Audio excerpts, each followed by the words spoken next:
My name's Carl Royle, and this is What's Happening Salford. I hope you've had a brilliant week. We've got another great show for you today with another amazing guest. I've had a great week this week. I've been to the theatre twice. I went to see Les Miserables with my daughter, and then went to see a comedy play, which was called Dirty Dusting in Bolton. If you get a chance to see that, I think it's the most I've laughed in a long, long time. So we've got quite a few hellos to say today as well. But when we put this show together and I sat down with the station manager, Jill, there's a mention, as I say, it's always a passion to put a name in every show. So we sat down with Jill and we said, what's the concept of the show? And I came up with some ideas, and there was probably a list of 2 or 3 guests that I wanted on.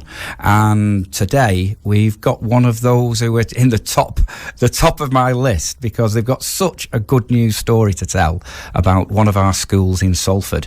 And I know that a lot of the school kids are listening now, because I know that the headmistress has said that they're gonna listen live, which is quite cool. So if I say give us a cheer, they probably are now, which is quite cool. So there's a little theme with all the music we're going to play today as well. I've even put a little bit of effort into that, so I hope you enjoy the music we're going to play. And as we go through the show, I'm going to be talking to Mr Sutherland from Peel Hall Primary School, and he's going to be talking about all the really cool things that they've been doing at the school. Now, one of the reasons I wanted to know, my daughter, so as open disclosure, my daughter goes there, Izzy, who's 8 years old, and since she went to that school, I've just seen things get better and better. I mean, not because of you, Izzy, but I've seen things get better and better and better. And I've seen just things internally and externally and the work that they do. And we're going to be talking about all the programmes that they're running. So what we're going to do is play another record. Then we're going to get Mr Sutherland in. And we've got loads and loads of stuff to talk about. So the next record we're going to play is Sweet Child of Mine by Guns. You're listening to 94.4 FM. My name's Carl Royle. This is Salford City Radio, and welcome on this Tuesday afternoon to What's Happening Salford. So, as I just said before, longish record, I think you've got to try and guess the themes of the songs today as well. That was one of the things we put in there. We've had kids in, we've had, what was that? The first one was Children of the Revolution by T-Rex, and that was Sweet Child of Mine. If you've not got it by now, I think you're really struggling. So anyway, we've got a brilliant guest in. As I said, when I sat down and did the concept of this show, one of the good news stories that I was very, very aware of is some of the work that was happening at one of the schools in Salford called Peel Hall Primary. And it was really from a personal point of view, because my daughter goes there. And one of the things I'd observed is when she was coming home, she was just telling me about all this really, really cool stuff she was doing.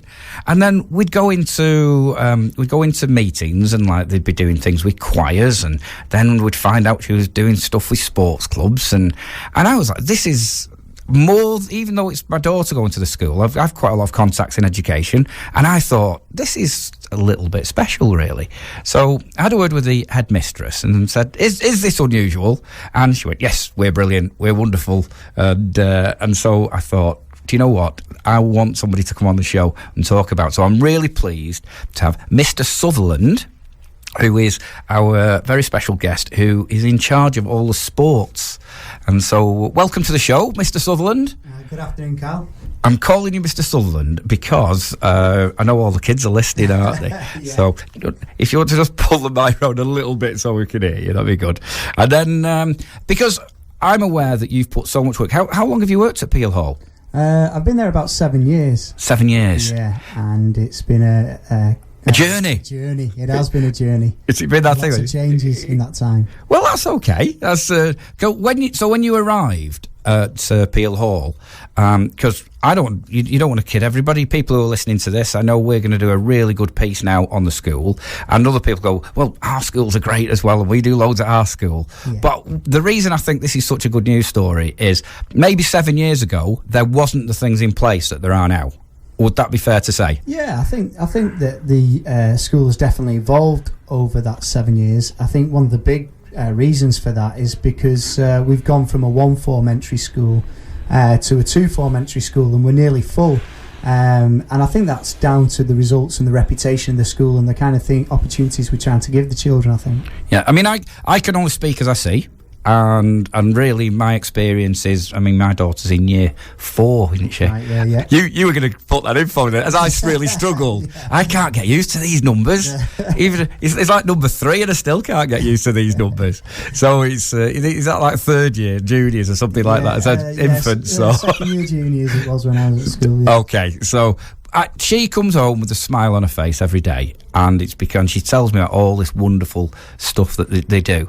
But also, I know that the school, before we get onto all the sports, the school's getting some national recognition on the other work that they're doing as well. That's right. Well, yeah, academically, we've just got a letter from the Education Secretary telling us that we are in the top 3% in the country for progress from Key Stage 1 to Key Stage 2. So that's a credit to the teachers that are getting them in at Key Stage 1. The work they're doing with them and the progress they're making over those 6 years is phenomenal. And to be in the top 3% in the country, thinking about the schools that we're up against, is just fantastic. And we're really proud of it. Really proud. I know the headmistress who I spoke to a few times she is. When I spoke to her about somebody coming on the show, she's quite shy, really, I think. She's good at putting other people forward, isn't she? So there are moments that she would rather maybe put you here. Yeah, exactly, yeah. But she's been fantastic. She's got a really good grasp of what we need to do as a school to make sure that the children get the best out of themselves, and she's really proud of the effort that the staff put in as well. It's a really good ethos in the school, really good atmosphere around the school, and we believe in each other, and we believe in the children, and that's why we're getting the results we are. I know that little quote that you've just given us there about being in the top 3%, I know that's something that she's thriving on at the minute. Oh, yes. Because when we're exchanging emails, it was can you get this in? Can you get this? Yeah. So we've made sure we've got that in right at the beginning, because I know it's not initially what you came in to talk about. No, I mean, but that's the results of it. It all links. I mean, our SATs results are above the national average in maths and reading and writing and combined. And it has a direct correlation with the happiness of the children and the opportunities that they're getting and the work that we're doing in the classroom, but also outside of the classroom as well. Yeah, I mean, I'm seeing. It pulls from a very mixed demographic, doesn't it? The school, where it's based. It's based in Little Hulton. That's right. And this is why I do believe, from a Salford good news story, and we're going to talk more and more about one of the reasons I was excited to get you in here about some of the work that's going on. Mm-hmm. I think that makes it even more fascinating, really, that you've got a school in the position that it's in that's just getting better and better, and the enthusiasm from the teachers is amazing. Absolutely. So I've just brought you in just to tell you really good things about yourself. Yeah, this is great. I think you're right. I think that in terms of where we are in Salford, we do pull from lots of different areas around our school, but we're not in Worsley and Ellenbrook and places like that.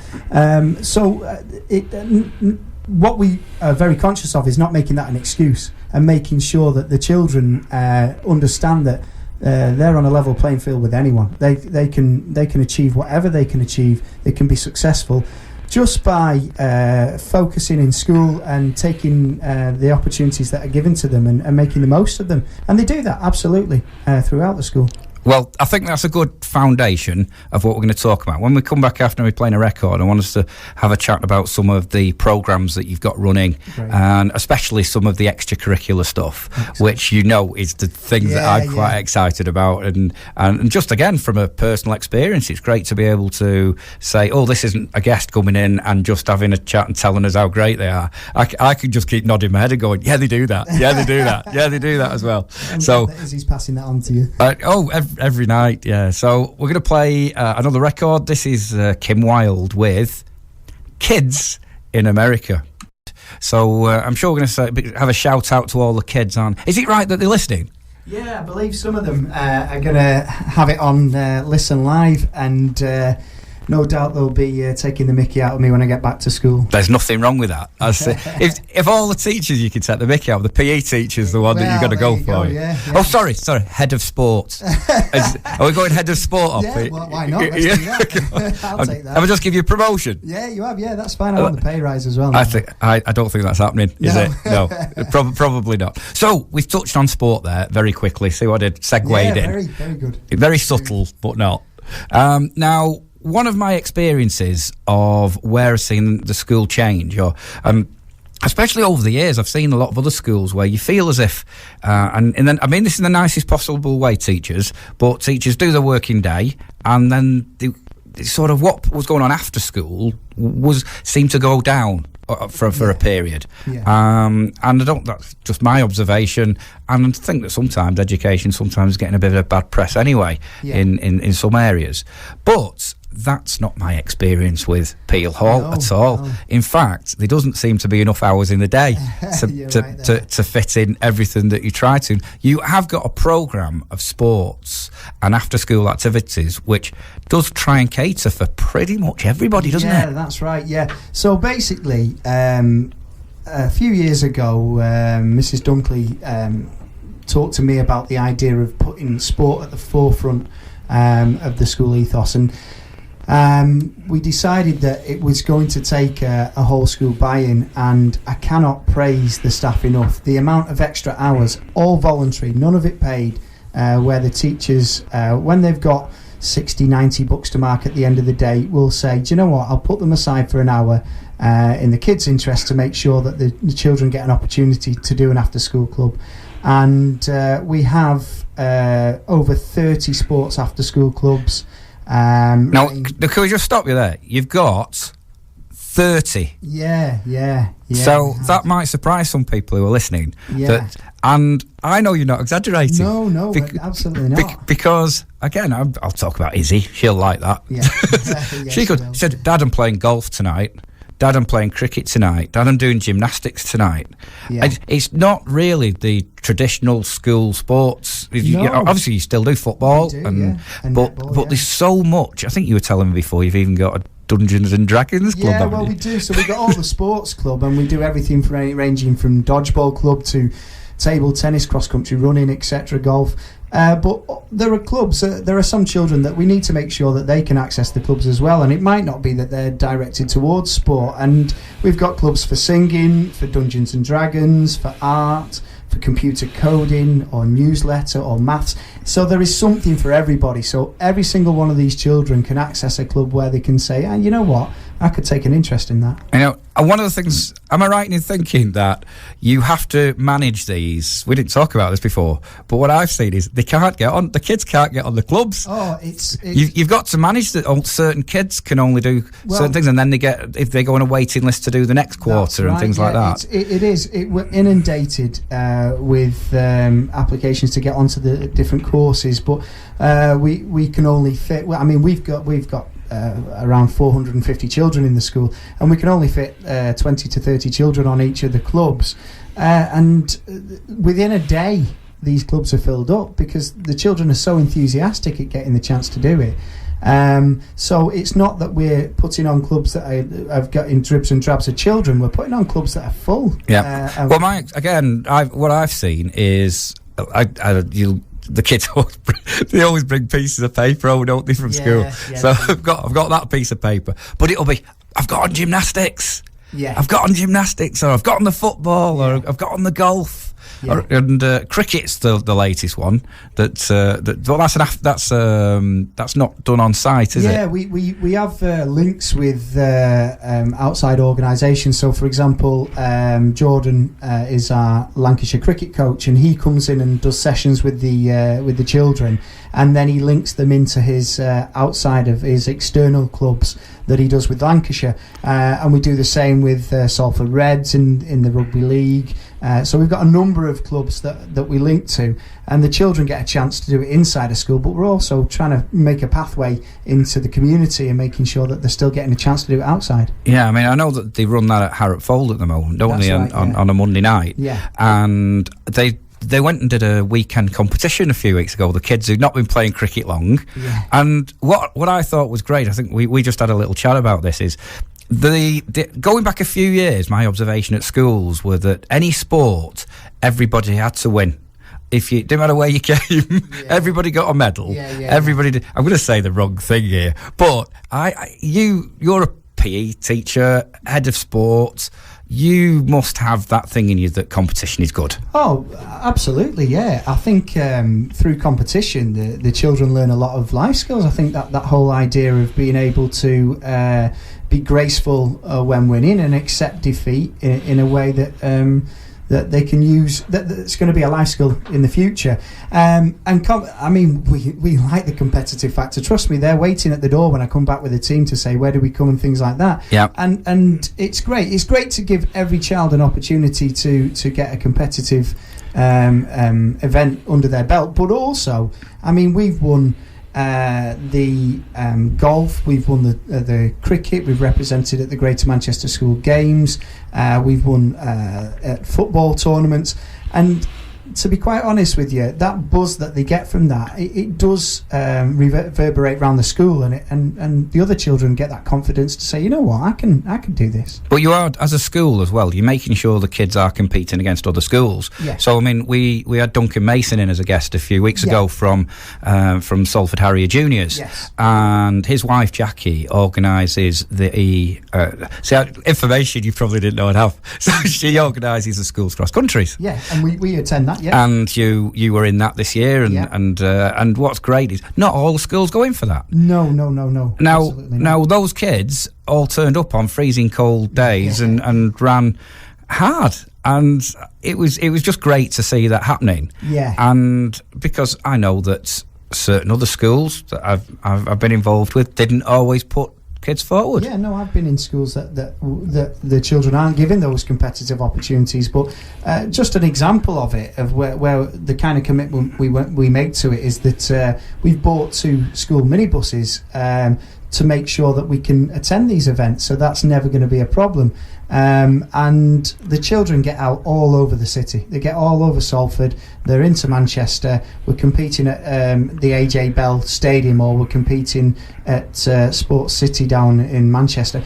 Their mouths drop open when they get to these venues, because they're so excited to be a part of it. Well, it's inspirational, isn't it? When you go to when you go to the big venues, it really does give the kids something to work towards. They wide-eyed and everything. The thing about the cricket that made me smile is the kids they'd not been playing cricket long, and they went to do this competition, and Izzy came on, how did you do? She went, well, we didn't win.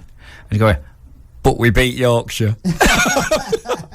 Who actually went on to win it. Yeah. And it was quite funny, because apparently Jordan had been like, you must beat Yorkshire, you must beat Yorkshire, you must beat Yorkshire. So I think I'm quite happy with that. Yeah. So what we're going to do, we're going to play another record. I've got this. This is just an ironic record, which made me smile. I was going to play this now, and then when we come back, I want to talk to you about something called the Daily Mile. Yes. Can we do that? Because I think again that's a brilliant thing that the school are doing. Yeah. So this is another Brick in the Wall by Pink Floyd. Now, I've been joined by Mr Sutherland from Peel Hall Primary School. Just a quick apology there to Mrs Dunkley, who's the headmistress. Obviously, I know the kids need education. I just made me smile to play We Don't Need No Education. I'm hoping the kids cheered that, but you never know.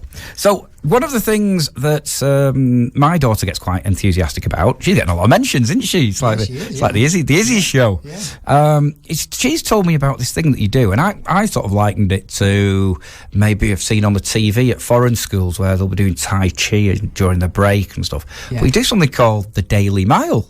That's right, yeah. So every day, it's an initiative basically to get the kids active during the day. So for 15 minutes every day, we go out onto a track. Now, the track was actually built purposely for the Daily Mile. So it's another example of how Mrs Dunkley has committed, and the governors have committed money towards making sure that these children get the opportunity. So we actually built a track because our field can get really boggy, and it can. It can. I've seen it. So we built a track to make with an all-weather track, so that we could get out there every day. So every class, every child in the school, all the way from nursery up to year 6, they go out for 15 minutes and they run on the track. And they literally just get out there, and if it's drizzling, they run. And if it's a little bit snowy, they run. And we get them out there as much as possible. And if they do just around 7 laps of the track, they've run a mile. Yeah. And the staff get out there and they run in whatever they're wearing, which for World Book Day, we celebrated on Friday, when you were watching. I bet that was a spectacle, wasn't it? Wow, Harry Potter running around. We had Snape and we had a crayon running around the track and all things like that. But the children absolutely love it, and there is a direct correlation between children getting physically active and their academic results. We just want to make sure that the children, with the childhood obesity levels as they are in the country, that we can find a way to counter that. And what's the buy-in from the kids? I'll be Mr Sceptical for 1 second, which I'm not normally. I'm sure there's kids who go, oh, Daily Mail, I've got to do that. Or is it just become... because it's what you do, it's what you do. It is, absolutely that. And you'd be surprised. You get more ooh from the staff, I would imagine. But no, absolutely. The kids, the children go out there and they honestly look forward to it. There's very, very few grumblings. They want to get out of class, maybe that's what it is, but they want to get out, they want to get a bit of fresh air, and they want to get active, because when it comes down to it, as much as we can complain about children being on computers or Xboxes or whatever, children want to get active. So when you give them the opportunity in the day, they genuinely want to get out there. One of the things that made me smile about the Daily Mail is, I mentioned the cross country before. Absolutely. And I don't think my daughter was... she did it, and she went to all the races. Yeah. And she don't think she enjoyed it that much.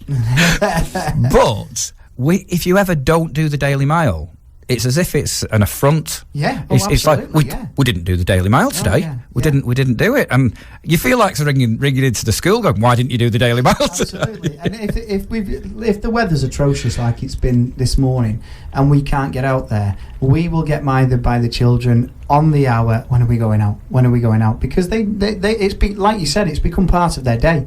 So as much as they've got their English lessons and their maths lessons, they're out there, and that's part of what they look forward to in the day. Without being too corny, because I think there's a reason for doing stuff like that. Does it help with concentration levels in the academic subjects as well? Is that something that people are picking up on? Yeah, I mean, the scientific studies say that's absolutely the case, and what I've seen a lot in the classes in our school is they'll get them up and get them moving within the lesson. So to actually get an opportunity to get them outside, get the blood flowing to the brain, and they're much more alert when they come back in. And yeah, it has I think it'll have a dramatic effect over years, not just on their fitness and health, but also on their academic studies. And it's okay if kids have got playtime, obviously, and they go out in the yard. And I know some run around and play football, but there's a lot of kids who'll just stand. Yeah. Isn't he? So at least if you're doing that, you're getting them to move. Yeah, and that's it. I mean, and this is something we're conscious of at the moment during our break times, is making sure that I've done some training with the staff on playground games and activities, so that the children get an opportunity to not just waste that time, but actually get physically active, do something that's going to be fun and engaging, and that links into the Daily Mail, exactly the same thing. They want to get out there. Yeah, we were talking about competition before, and, yes. and healthy competition is when sometimes it's competition with yourself, isn't it? That's right. And one of the things that I've noticed as well is that you're what's the right way of putting this? You keep an eye on the kids, and you keep a record of what activities they get involved in. That's right. And then that leads on to this university thing, doesn't it? That's right. We're involved in the Children's University, and basically we keep track of all the after-school activities that they do and things like that, and we keep registers for them, and we let the Children's University know that, and they go down to Salford University at the end of the year. And I went last yeyear. Oh, did you? And yeah, graduation. Cap and gowns and everything. It was brilliant. And the children feel really grown up, and it's us celebrating their achievements again, and making sure that that they feel proud of what they've achieved, and it's another great opportunity for them. And then you also have this. Is there a dinner that you do as well, which is that's right? Yeah. So do you call it sportsman's dinner? Yeah. So every child in Key Stage 2 in the juniors that have taken part in any competitive sport against another school gets invited to our sportsperson's dinner that we hold at the end of the year, and in that they all get a medal, they all get a meal, they dress up in the fancy clothes, in the suits and the dresses, and they bring a parent, and we have guest speakers. We've had players from rugby teams, football teams, famous athletes that have come, Olympians have come, and they do a speaking section and a Q&A section. It's a fantastic opportunity for the children to feel like they're rewarded for going out there and competing on behalf of. Well, it just inspires them, doesn't it? Yeah, they're so excited. We start around about just after Christmas, where I start to get the children coming up and saying, am I coming to the sportsman's dinner, Mr Sutherland? Is that the sportsperson dinner is a big event for them? Yeah, but what you're doing there, again, if kids are coming to you and doing that, you're setting up aspirations for them to go to something. So they're aspiring to go to the university, they're aspiring to go to the dinner, so it makes them work hard, doesn't it? And it's not as much, and this is why it was so important, we said right at the beginning that on the academic side, the school is doing great. Well, that's not particularly what I wanted to talk about. I know. I wanted to talk about. Mrs. Dunkley's going to say, get back to the academic side as well. But do you know what? It is directly linked. I mean, with the fantastic work that we've done in the sport, you can see that for example, we've got a sports crew where the year sixes are learning leadership skills to be able to help do sessions with the year twos and year threes. And this year we've achieved the school games gold mark for our sport, and that's led on to us being nominated for the Salford Sports Primary School of the Year, where we went down to the Lowry, and unfortunately we didn't win it this year, but we got down to the last three, and we will win it next year. You were in it to win it. Well, we've got our eyes on the prize for this year, but it's great, you know, and what happens is people give us opportunities because they hear about the things that we're doing in school. So for example, we're going down to Lancashire Cricket Club to do a World Cup event. We've been down to the BBC, and the children have been on the TV and on the radio down there. So it's opening up lots of. Is that a little hint then? We should get the kids on. Yeah, next time. Let's get the risk assessment. We'll get the kids in here. Yeah, absolutely. So what we're going to do? We're going to play another appropriate record, and we don't need no education. So I think this is more a motivational one this time. And then when we come back, I know you've got a few more things you want to cover, and. Just really want to shout from the rooftops what a great job everyone at Peel Hall Primary in Littleton are doing. So this is Eye the Tiger. So I know that there's a few more things. We've been talking all about the sports, and I think one of the things I sort of was looking at from the outside is over the last few years I've just seen facilities at the school get better and better. So I've seen like five-a-side pitches with cages round them bring up. But then there's sort of this. There seems to be other areas that things are going on. Is it this Forest School thing? Tell us about Forest School. We've got so the facilities in the school now are amazing. Like you say, we've got the multi-use games area, and we've got the running track, and the sports hall's just been redone. And we've also got an orienteering course around the school now, and the children love to get out and do that. But one of the big areas that we've improved on in terms of using the backfield is we've created a forest school area. Now, 5 of the staff went to become level 3 forest school leaders, where we're learning how to pass on knowledge about the flora and fauna in our local area. Children getting to use tools, getting to build dens. The dens are important. And to be able to do that, you need the right environment. Do you know, I saw some of the pictures from that course on Facebook. Yeah. Because I do know a couple of the teachers from the school. Oh, right, okay, yeah. And might have been an overshare. It looked like they had far too good a time on that course. Yeah, I must have. It was good fun, yeah. We come, did you go? Yeah, so I'm one of the 5, yeah. Right, okay. So I'm one of the 5. You did have a good time, didn't you? Yeah, we did. We had a fantastic time. And we came back covered in mud and soaking wet every day. But do you know what? The stuff that we learnt out there that now we're passing on to the children.